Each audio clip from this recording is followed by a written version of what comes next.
Ohayou gozaimasu. Watashi no namae wa Poppy-san. Saishiburi desu. Pew News yokoso.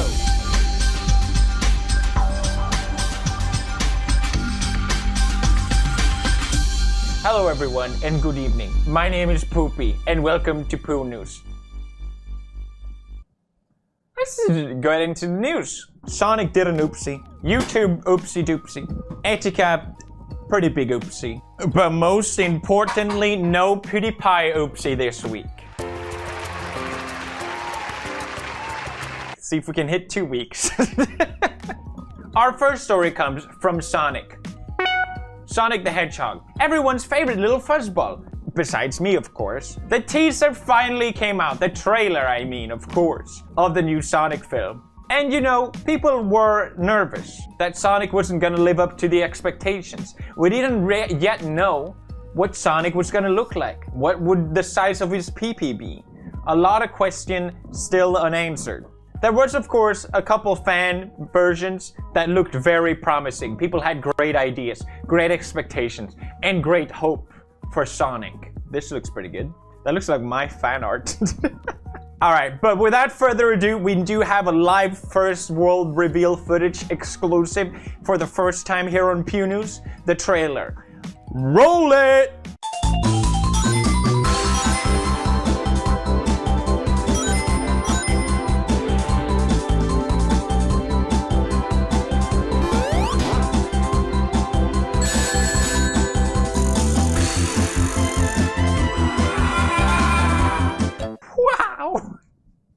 That's amazing! Finally, they did it! Finally, a decent Sonic! I wasn't sure with all the fan stuff that it was gonna live up to the expectations, but this, I like this. I like this a lot, and I can see what they went through here. They went with a mix of futuristic style, but still capturing the nostalgia of the old fans. Thank you, Paramount Pictures, for doing Sonic justice. Excuse me. We're getting live reports now saying that that's not the real footage. Nani desu ka? I can't believe it. Let's watch.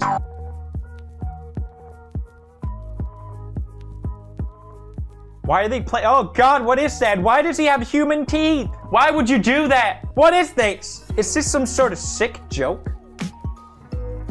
Jesus Christ, that's my reaction. And why is no one talking about the fact that here, he can like dodge missiles in real time, but for some reason he can't dodge an arrow to the freaking knee? Oh, arrow to the knee, I get it. That's good. That's good. That's a really good joke. This shot of Jim Carrey in the end made it look cool. I think I read somewhere, so it's a pretty legit source. I think I read a comment somewhere that's we only look for the most hard-hitting evidence here on Pew News, saying that this is just a post-credit scene. Very disappointed, and so was a lot of people. It has 500,000 dislikes, and I think people just have had enough. Jeff Fowler, the director or producer, I don't know, tweeted out saying, "Thank you for support and the criticism. The message is loud and clear. You aren't happy with the design and you want changes. It's going to happen. Everyone at Paramount and Sega," I don't think everyone, okay, and Sega are fully committed to making this character the best he can be. Hashtag Sonic movie, gotta fix fast. You can't fix Sonic. He's dead, okay? Sonic is dead and we killed him. There is, however, one man who can save us all from the suffering, because he's been carrying that suffering. Idiots! For years. Sammy the Frick is the only one that can save Sonic. He's been trying to warn us. He tried to tell us for so long. I mean, even myself, I've been advocating for fixing and saving Sonic for years. I uploaded this video 2 years ago. Stop ruining Sonic. You frickin' fricks. Your fantasies can never be quenched. I wonder how Tails is gonna look like. Oh wow, that's really cool. You know what, at least the memes is gonna be good for this. I have a feeling it's gonna be a great meme review episode. I prefer the real Sonic. I said the real one. I said the real one. Perfect job. I mean, this version would have been better! This version would have been better. Hey, Paramount Pictures, I heard that you're looking for a new Sonic. And what can I say? I'm your whammon. I can do it. Next news. For those of you who for some reason don't know, Etika, he's a streamer, and I featured him many times on my channel. So guys, what I did was, this is my calculator, right? And I opened it, and I was checking 1, 1, 3, and 4, and when I turned around, hell. What the That's crazy! Most people know Etika for his over-the-top reactions, and he's become a very popular live streamer. But if you go on Etika's Twitter, it's just it's a lot of nonsense. I don't know what's happening. I read this wrong using Phil. I thought Etika would go on Dr. Phil. That would be something. Anyway, Etika live streamed himself on Instagram, and someone called the police, and he live streamed it.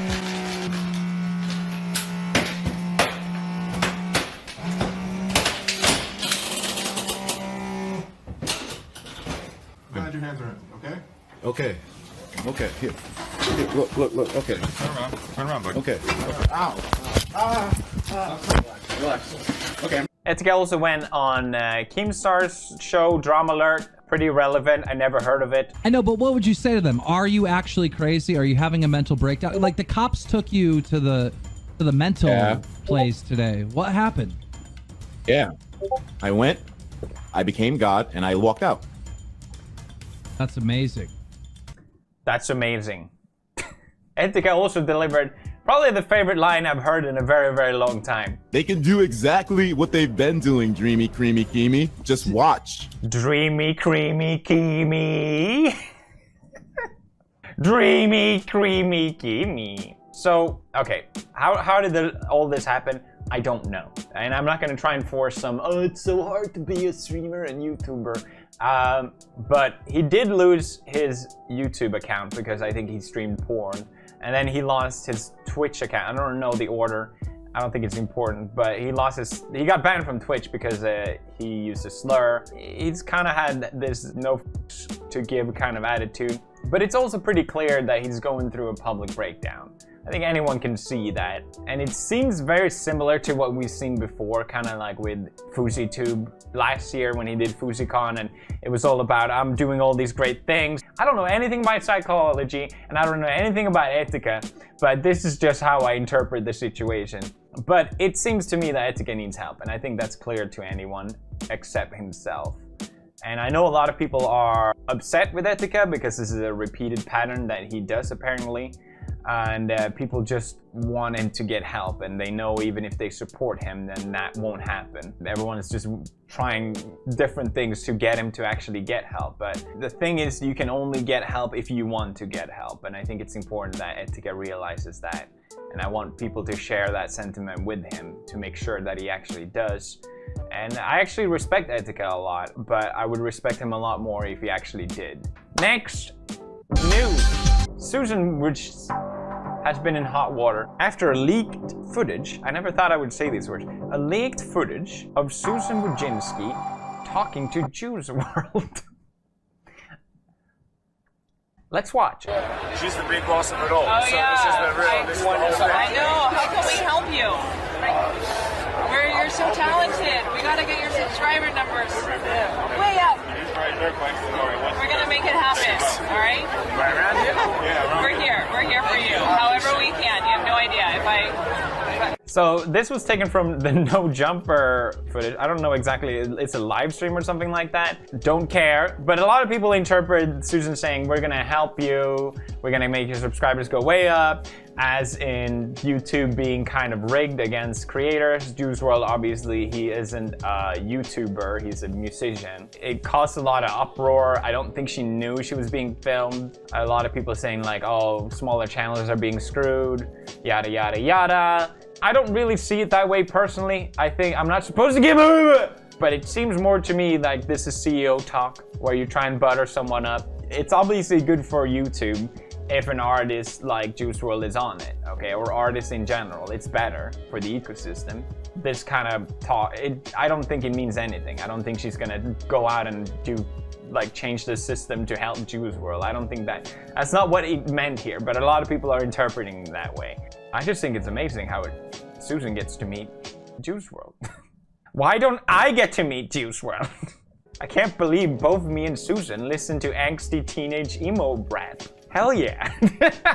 Susan also posted her update, April 30th, creator blog, where she followed up on a lot of promises, saying about supporting creator artists and artist success. She talked about meeting with a lot of creators, which we've seen.